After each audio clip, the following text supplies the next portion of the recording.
A few weeks ago, I was reading Daily Rituals, a book by Mason Curry that explores the routines and habits of famous and creative people. And it made me wonder, what is it that separates them from us ordinary mortals? Is it their natural born talent and genius? Is it their hard work? Or is it merely the daily habits that they've implemented and followed to a T? Because if it's the latter, there's hope for us. It would mean that anyone can achieve almost anything with the correct rituals and sufficient self-discipline. No gift from heaven, no natural born talent, just ordinary rituals performed day after day. In the introduction of the book, Curry says, "I wanted to show how grand creative visions translate to small daily increments, how one's working habits influence the work itself, and vice versa." The book's title is Daily Rituals, but my focus in writing it was really people's routines. The word connotates ordinariness and even a lack of thought. To follow a routine is to be on autopilot. But one's daily routine is also a choice, or a whole series of choices. In the right hands, it can be a finely calibrated mechanism for taking advantage of a range of limited resources, time as well as willpower, self-discipline, and optimism. A solid routine fosters a well-worn groove for one's mental energies and helps stave off the tyranny of moods. In this video, just like Curry does in his book, I want to highlight that even though there's no routine that fits all, each and every one of them had habits in place that helped them put their lives on autopilot and focus on their work. Just as V.S. Pritchett says, sooner or later the great men turn out to be all alike. They never stop working, they never lose a minute. It's very depressing. Without further ado, let's explore the routines that caught my attention the most. And don't forget that there are many more in Curry's book, link in the description. Wystan Hugh Auden, born in 1907, was a British-American poet. His writing was characterized for its stylistic and technical prowess. Auden wrote lots of prose essays and reviews on literary, political, psychological, and religious topics, and worked on documentary films and plays.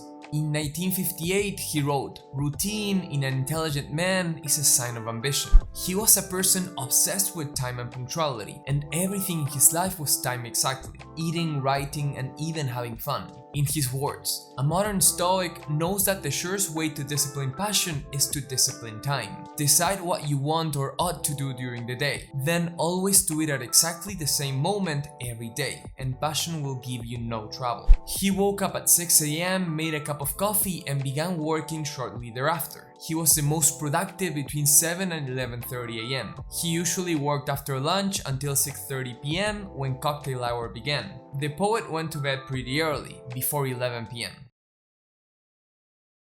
Beethoven, one of the greatest music composers of all time, needs no introduction. He liked to wake up at dawn, make himself a cup of coffee, and get down to work until 2 or 3 p.m. He enjoyed taking occasional walking breaks that fostered his creativity. After lunch, and accompanied with a couple of sheets of music paper and a pencil, he began a long walk that lasted the whole afternoon, waiting for inspiration to strike. Interestingly, he seldom worked on his music at night, and he liked to sleep not after 10 p.m.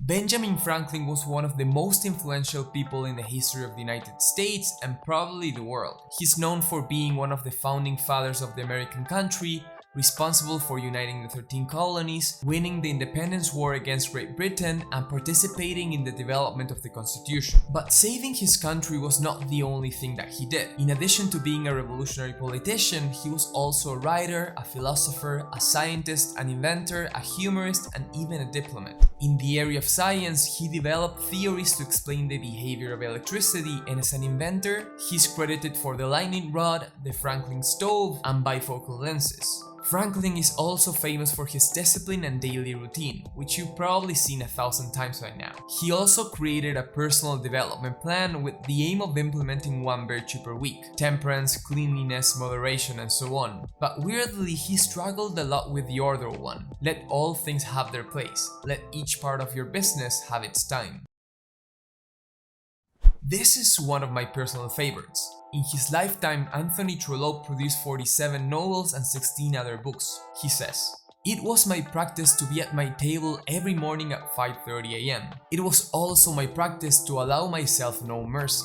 By beginning at that hour, I could complete my literary work before I dressed for breakfast. All those I think have lived as literary men will agree with me that 3 hours a day will produce as much as a man ought to write. It had at this time become my custom to write with my watch before me, and to require of myself 250 words every quarter of an hour. I had found that 250 words had been forthcoming as regularly as my watch went. If he finished the novel before his working day was over, he just grabbed a new sheet of paper and immediately began with the next one. Imagine how much you and I could achieve if we managed to build the discipline needed to achieve this kind of routine. Every time I read about him, I get super pumped up, to be honest. But then we have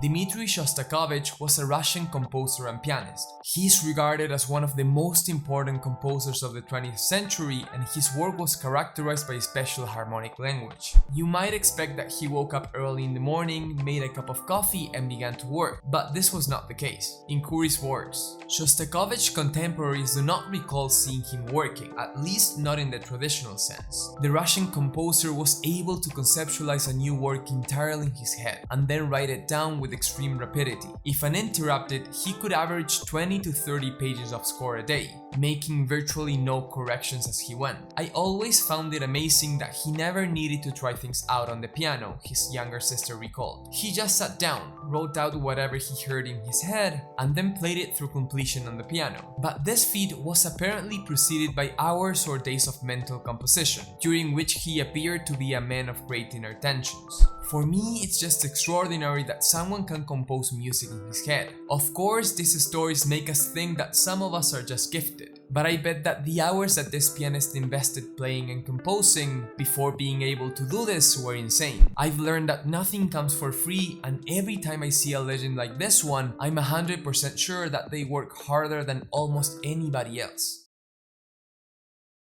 So yeah, this is it. As I said before, there are more routines and habits to read and learn from in the Daily Rituals book. I've just chosen the ones that caught my attention and wanted to share them with you. But here's an observation. Even though the routines there vary, and they vary a lot, I noticed that many of the artists had the habit of waking up early and taking advantage of those 3 to 5 working hours. To me at least, that seemed like the healthiest way to be productive, creative, and maintain a normal life. What I cannot overemphasize is the importance of building a routine and habits that make you 1% better every single day. That's why I want to invite you to my free masterclass, Habit Hacking Secrets. There you'll learn what habits are, their true power, and different strategies to make them stick. You'll also discover powerful concepts like the habit loop, the habit formation process, and the habit hacker master plan. Don't forget to subscribe, hit the like button, and comment down below what you thought of this video. I love to hear your thoughts. Again, thank you very much for watching, and see you next week.